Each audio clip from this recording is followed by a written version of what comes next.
Hello everyone, welcome back to Garden Fever. I'm Corey Lefevre, your host, coming to you direct from northern Utah in the United States. I want to thank you for joining me today. So it's been a little while. I have a slight announcement. I had to undergo a surgery. Nothing too serious, don't worry. But I had to do it. It was necessary, and so it put me out for several weeks, which kind of was a bummer because right at the end of the season, it laid me out, and we're starting to get freezing temperatures now. All the garden is pretty much done. So at this point, I'm pretty much just doing fall prep, fall stuff to get the garden ready for winter because we're going to get snow here real soon. But I wanted to update everybody and kind of talk to you a little bit about fall prep and whatnot. Just a quick update so you know I'm alive and inside. But with that, we'll get right to it, jump right on in. Everything's good to go. I want to emphasize the importance of prepping for your garden for the next year. I always find it really good to, right as you tear your garden down, compost all the leaves, the dead leaves. It's a good time to prune your trees. Now there is a big debate on whether or not you should prune in the fall or the winter, and either way I think you're fine to do it.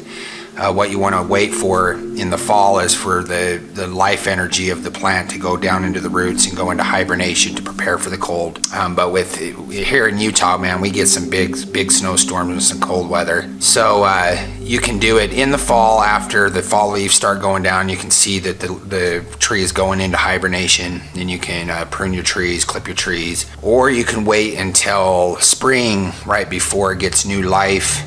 Still kind of cold, you want to do it right before it starts to bloom. Honestly, there's a lot of debate about that. I personally think that I personally like to wait till spring because I don't like to leave fresh cuts in the fall. However, I've done it and it seems to do okay, so I've never seen a real big difference. So I think it's a lot of preference when it comes to that. But got a lot of that going, and now I'm getting physically able to, but the snow's coming quick, so I'm hitting the yard and trying to get it ready. I also think it's a good time to compost in once you rip up your plants, or if you clip the base of the plants as your garden dies. It's a good time to compost in. You want to compost it in right before that snow, or if you're in a rainy area or a humid area, before that rain really soaks it deep into the soil. It's a good time to do that. I take all the fall leaves and I mulch them in. That's another thing that I do. A lot of people throw them away in the trash. I don't see the sense into that. To me, that's just free compost. You also want to cover the topsoil because water and cold, sunshine, wind, all of that is huge eroders of topsoil. So the fall leaves, it naturally covers and gives it an insulation for the cold,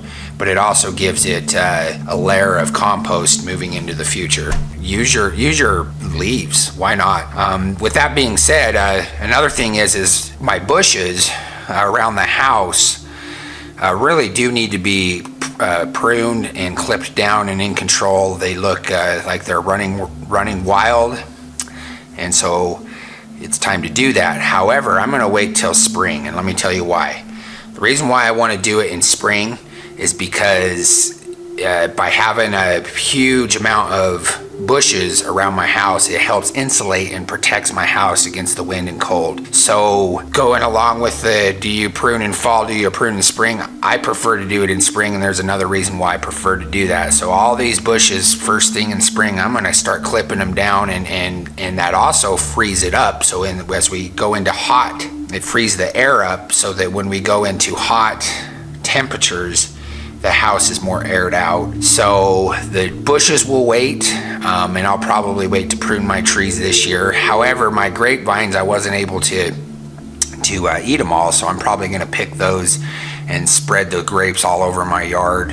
I have a compost bin and compost piles. We'll make sure we do that. Also, another thing you might want to think about, and I don't know if it's possible for everybody, but this is just a suggestion I'll throw out there, a little bonus suggestion, is there's a horse stable that's down from my house, and I've talked to the owner there, and I guess periodically he dumps a pile of horse manure out for gardeners and farmers to grab.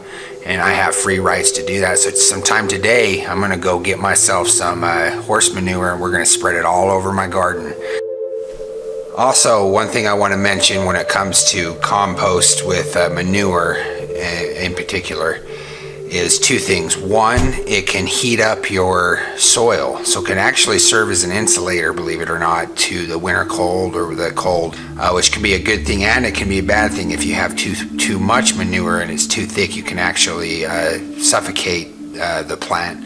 Maybe not necessarily in the winter, but if you put a lot of manure in the summer when it's really hot, it can really increase the heat on the surface temperature. So you want to kind of spread it out and make sure that it's mixed in with the soil and not too thick in one place. Also, there's a risk, well, some may call it a risk, I don't necessarily, but there's also a possibility that you can introduce weeds, because there's no guarantee that what the horses eat or the animal eats is going to totally kill the seeds inside their manure as it passes through their digestive tract, so you can introduce weeds when you do that. I personally don't care. Weeds are going to be there no matter what. They're kind of a pain in the behind, but they serve a purpose. There are weeds that are edible, for one thing. They also help cover the topsoil. They create living roots within the topsoil, which can be beneficial.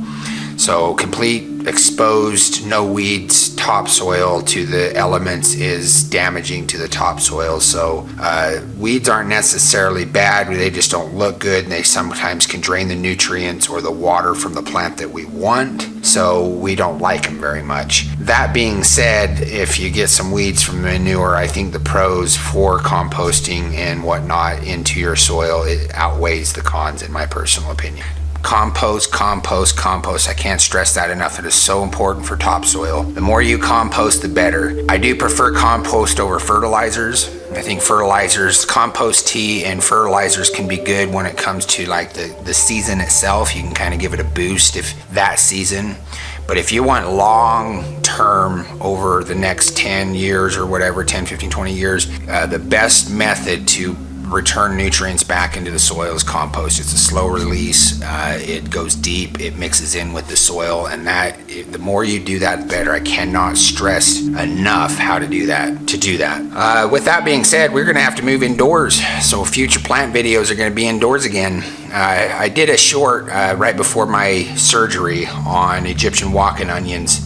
A link will be in the description. If you haven't seen that, go check it out. It's just a real quick clip on Egyptian walking onions. I found that they were the easiest to grow indoors versus the bunching onions with low light. I don't use grow lights. I don't want the spike on my electric bill, and it's a challenge to get food like vegetables, fruits, and stuff to grow indoors with just the natural light. I have been able to establish that with certain plants. Aloe vera, garden sage, French sorrel.